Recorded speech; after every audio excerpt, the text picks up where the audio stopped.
Bismillahirrahmanirrahim. Assalamualaikum warahmatullahi wabarakatuh. Alhamdulillah wassalatu wassalamu ala Rasulillah wala haula wala quwwata illa billah amma ba'du. Qabla an nabda'a dirasatana fi hadha sabah hayya bina sanaqra'u atau awalan yakni salawat nuril anwar. Bismillahirrahmanirrahim.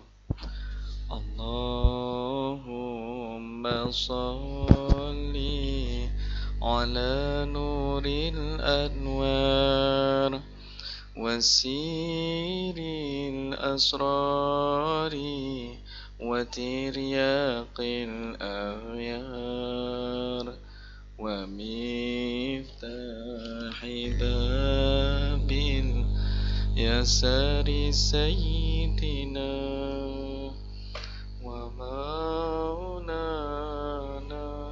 Muhammadinil Mukhtar wa alihil athhari wa ashabihil akhyar adada ni'amillah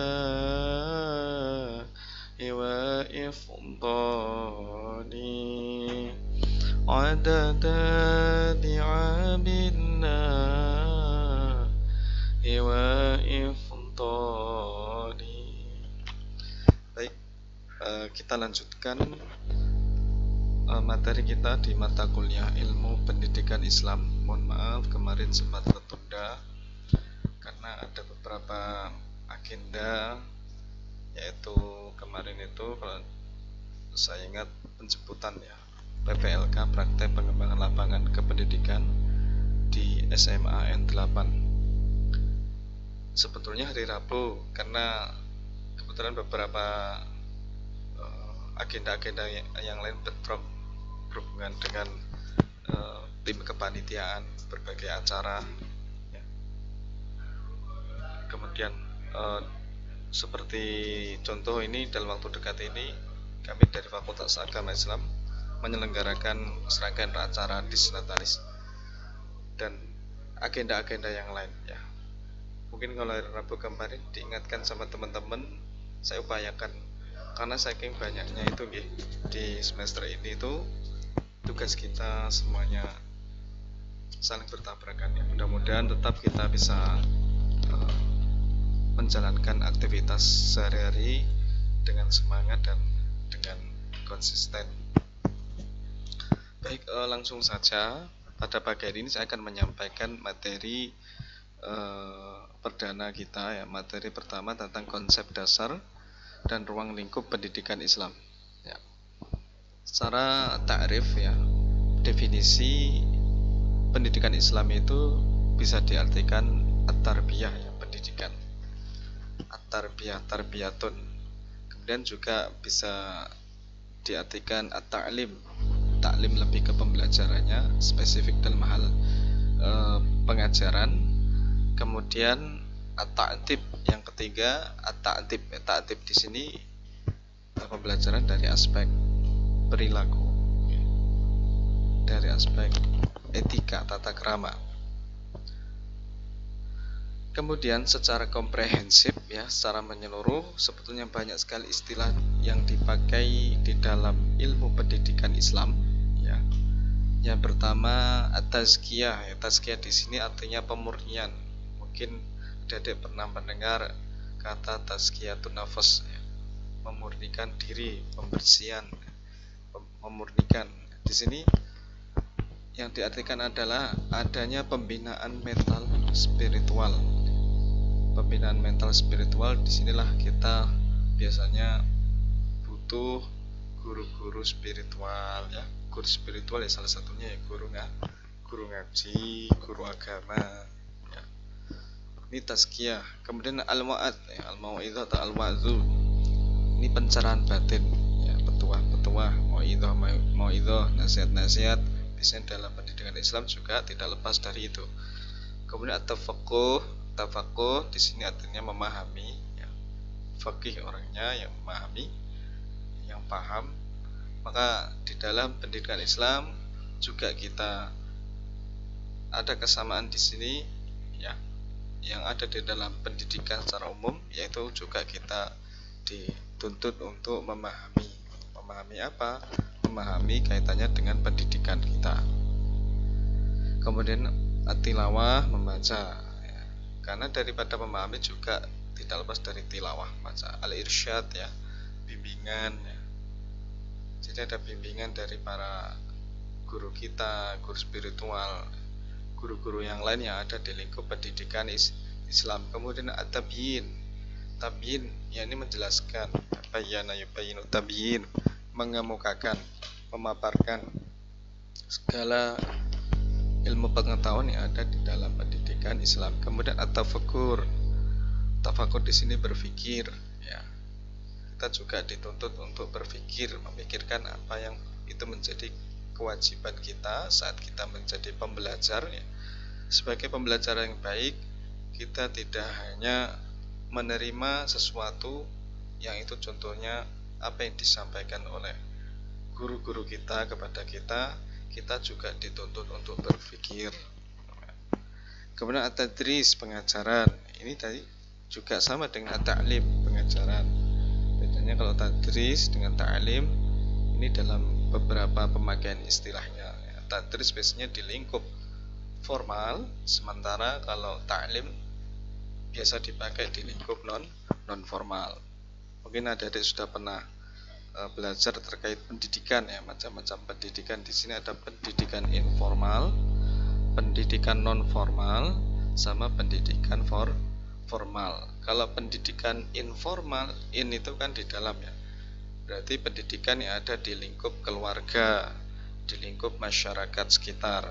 Itu pendidikan informal. Kita dulu waktu kecil memperoleh pengajaran pendidikan itu dari orang tua kita, dari keluarga, dari masyarakat sekitar. Nah, itu namanya pendidikan informal. Kalau pendidikan non formal, kita berada atau kita ditempatkan, kita menimba ilmu di lembaga-lembaga non formal seperti di pondok pesantren ya, di lembaga-lembaga yang lain seperti TPQ, di madrasah diniyah ya, dan masih banyak sekali lembaga-lembaga non formal yang itu cakupannya di pendidikan Islam. Kemudian pendidikan formal seperti ada di sekarang kuliah di Universitas Islam, kuliah atau dulu sekolah mulai dari TK, SMP, SD, SMP, SMA sampai perguruan tinggi, disitulah pendidikan formal ya. Kemudian tadabbur, merenungkan. Jadi tidak cukup memikirkan ya, memahami, apalagi membaca ya, tapi juga merenungkan apa yang menjadi ketentuan kita kaitannya dengan pendidikan Islam, merenungkan.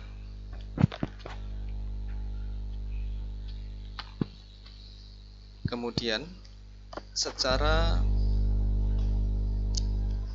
terminologi atau istilah ya, menurut Mustafa Al-Ghulayyani mengemukakan dalam statementnya kaitannya dengan pendidikan Islam, yaitu bimbingan yang dilakukan oleh seseorang ya kepada anak didik dalam masa pertumbuhannya agar anak didik tersebut mempunyai kepribadian seorang muslim.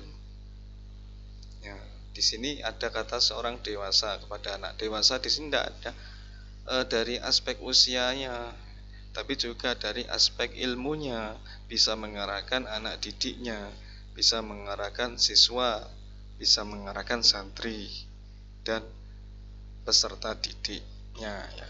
Disinilah seorang yang menjadi pendidik pengajar diberi tanggung jawab untuk mengarahkan ya, mengendalikan kepada peserta didik agar memiliki kepribadian seorang muslim.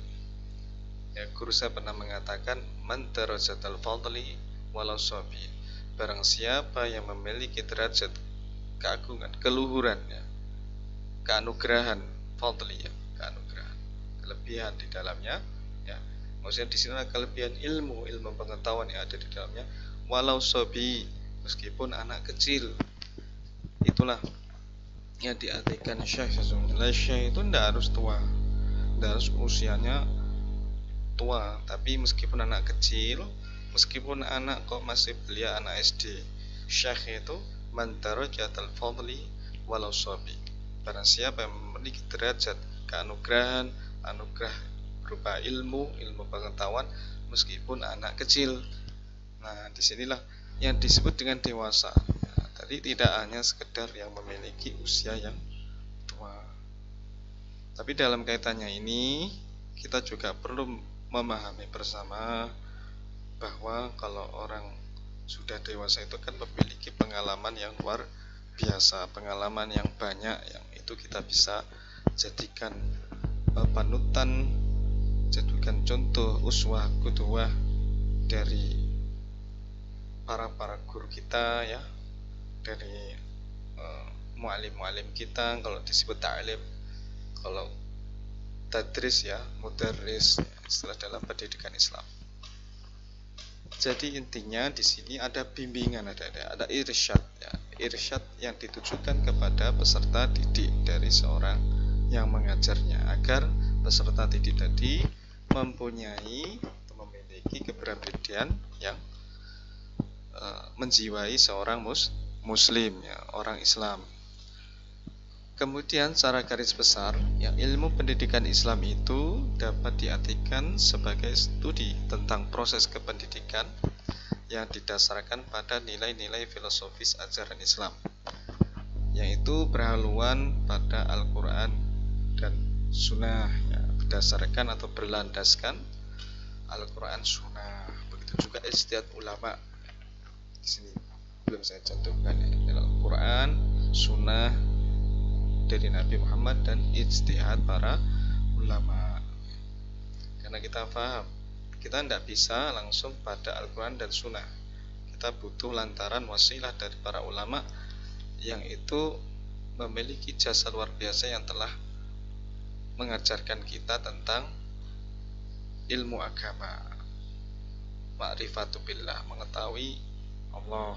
Kita mengenal Allah, mengenal Nabi juga melalui para ulama. Begitu.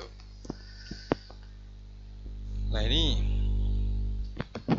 proses kependidikan yang didasarkan pada nilai-nilai hakikat ya, filosofis ajaran Islam ya, yang berdasarkan Al-Quran dan Sunnah.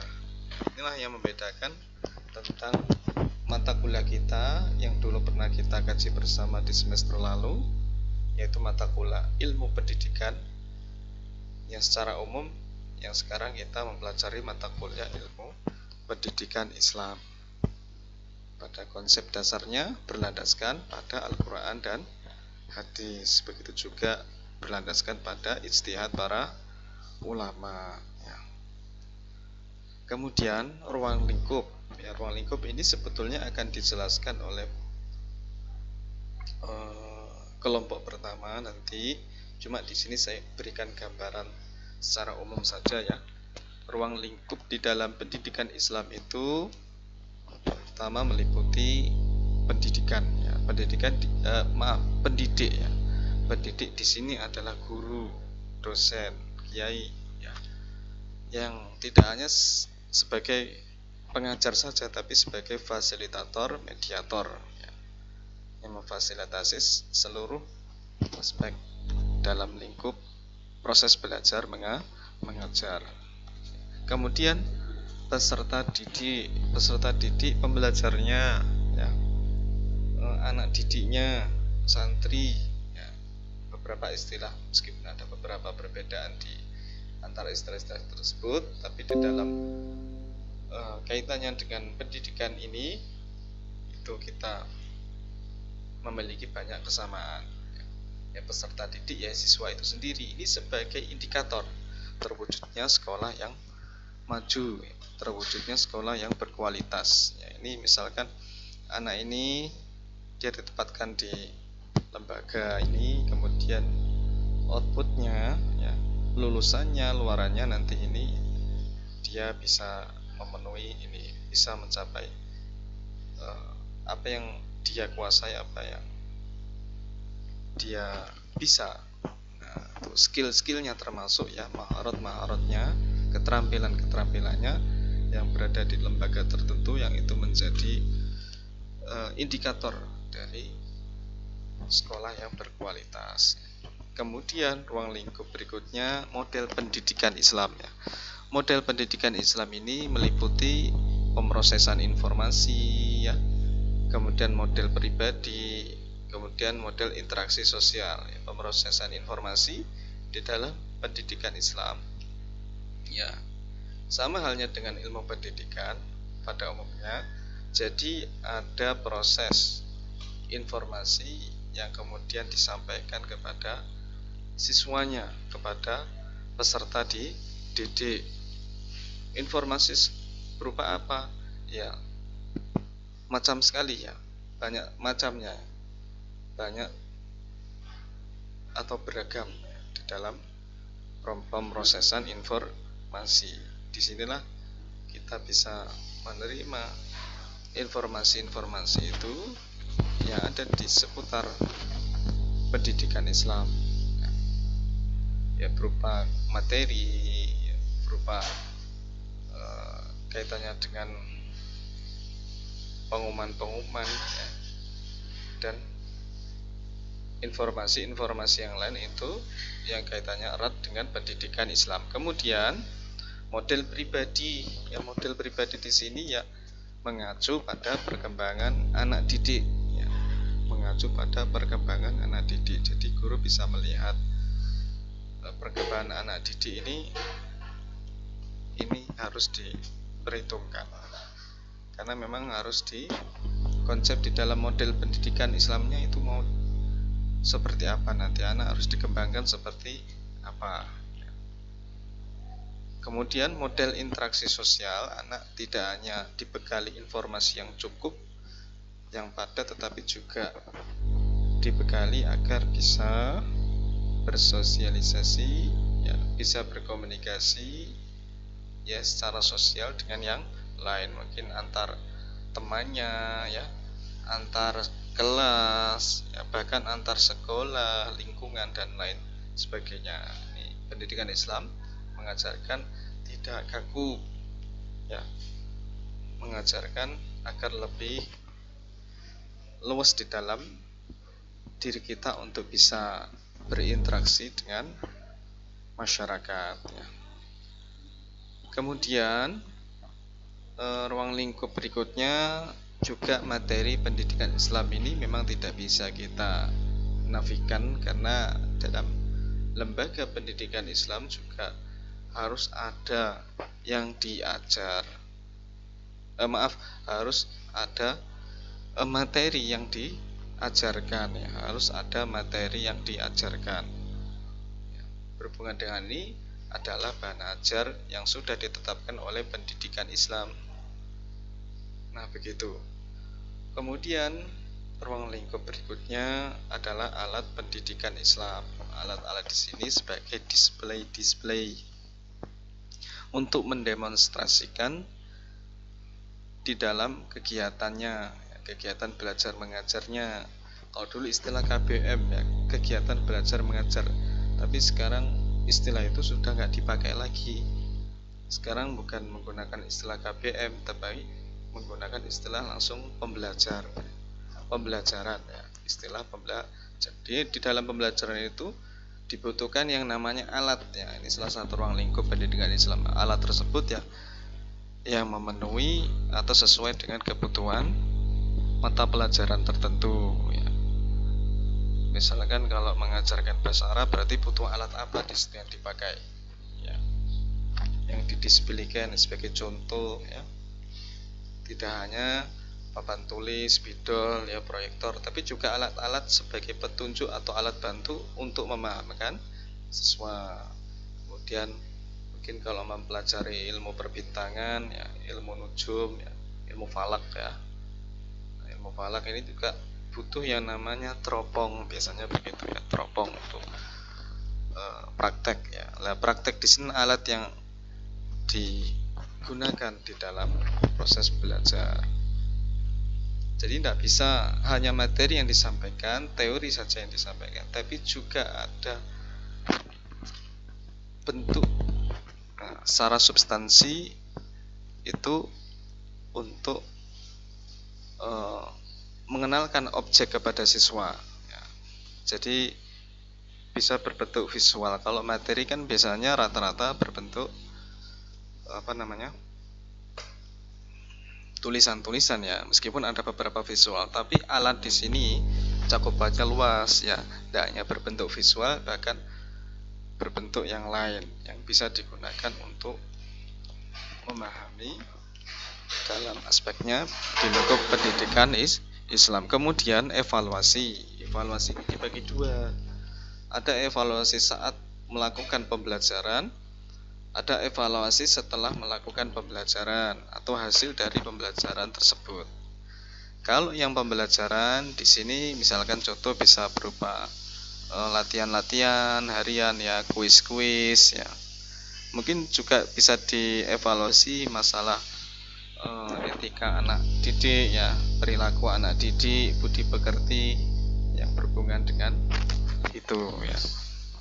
Karena mencerminkan sebagai umat muslim itu dilihat dari perilakunya.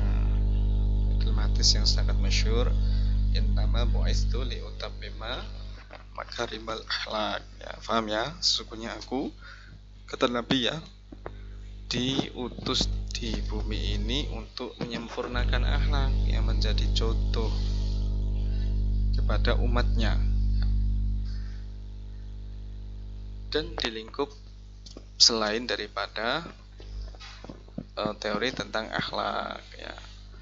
Nah, di sini dinilai mungkin guru bisa mencontohkan terkait dengan etikanya harus seperti apa ya. Nanti murid mencontohnya, kemudian guru bisa menilainya dari perkembangan dan perubahan yang anak didik tersebut setelah melalui proses pembelajaran.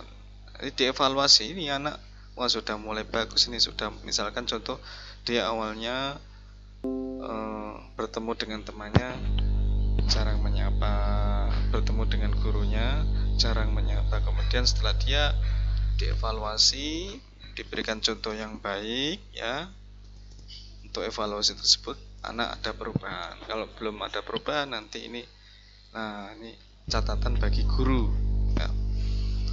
Dan juga ada masalah kaitannya dengan materi yang diajarkan ya. Dan masih banyak lagi. Kemudian dalam hasil pembelajaran di sini adalah akumulasi ya, nilai akumulasi. Karena kalau evaluasi itu kan berhubungan dengan penilaian ya, berhubungan dengan pengukuran ya, pengukuran di sinilah bisa melihat dari hasil akhirnya, nilai dari awal hingga akhir. Ini pembelajarannya tidak hanya kaitannya dengan pesertanya, meskipun peserta didik itu sebagai indikator, tapi juga kita lihat media, materi, strategi, metode yang kita ajarkan itu sudah betul apa tidak, sudah pas atau tidak. Nah, kalau belum pas, belum sesuai, kita juga bisa mengevaluasi, karena juga mempengaruhi dari ketercapaian atau keberhasilan siswa itu sendiri. Kemudian ya, fungsi pendidikan Islam ya, ini sebagai alat untuk memelihara, ya, memperluas dan menghubungkan tingkat-tingkat kebudayaan, nilai tradisi dan sosial serta ide-ide ya. Cakupannya luas ya, tidak hanya masuk pada materi yang seputar lembaga, tapi juga bisa menghubungkan budaya-budaya ya. Contohnya di Indonesia ya, kita bisa mengenalkan budaya-budaya di Indonesia, nilai-nilai tradisi sosial serta ide.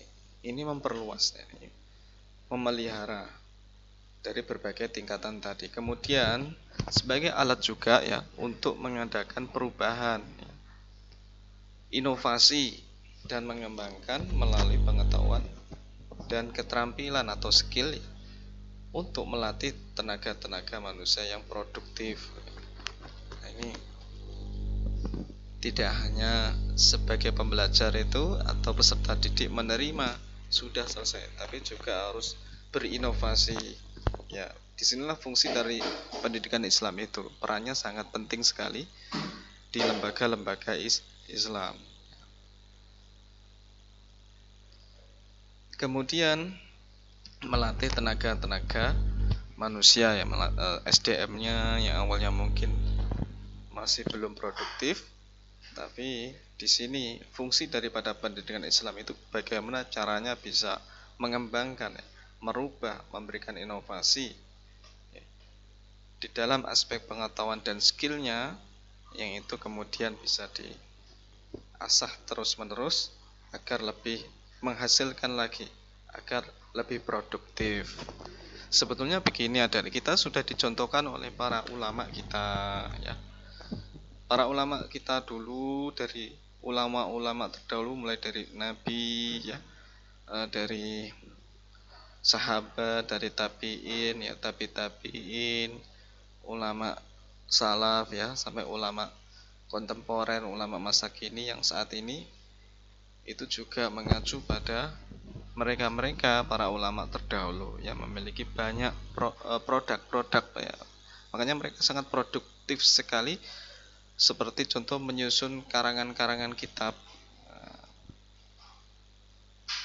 Produktif kalau di sekarang ini tidak hanya buku yang disusun, tapi juga mencari metode, strategi, media ya, dan membuat evaluasi-evaluasi yang itu menjadi rumusan ya, atau formulasi atau standarnya ya, standarisasi di dalam menetapkan sebuah pembelajaran itu sendiri. Pembelajaran dikatakan sukses kalau memenuhi standar seperti ini.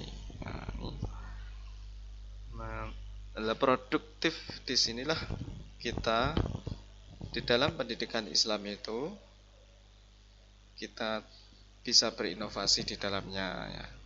Kita bisa mengembangkan ilmu pengetahuan ya, dan juga keterampilan di dalamnya agar kita bisa terasah, bisa lebih membuahkan hasil ya.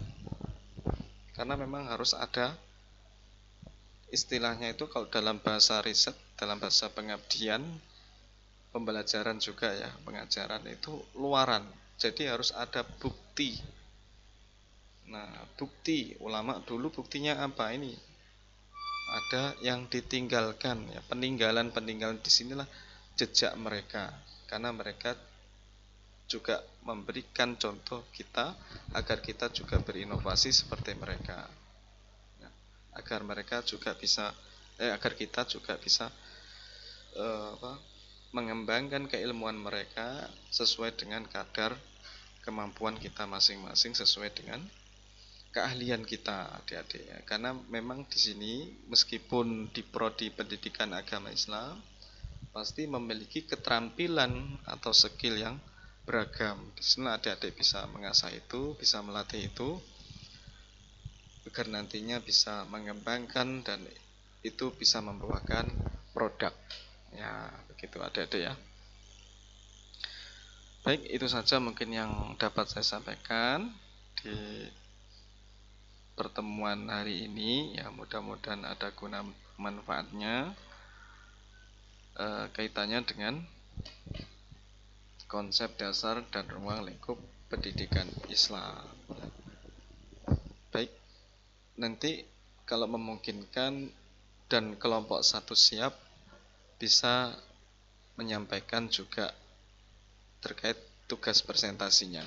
Ya, tugas presentasi di sini kemarin sudah saya menyampaikan berupa link YouTube atau yang lain ya, yang sesuai, maksudnya tetap yang disampaikan itu ada gambar, ada videonya, entah video link YouTube atau video aslinya, atau mungkin berupa Zoom yang di streamingkan ya, dikoneksikan ke YouTube. Monggo adik-adik yang lebih mudah, lebih praktis yang mana. Begitu kiranya yang dapat saya uraikan, yang saya paparkan pada pagi hari ini. Kita bisa akhiri. Syukran jazilan, syukran ala timamikum wa hadurikum. Assalamualaikum warahmatullahi wabarakatuh.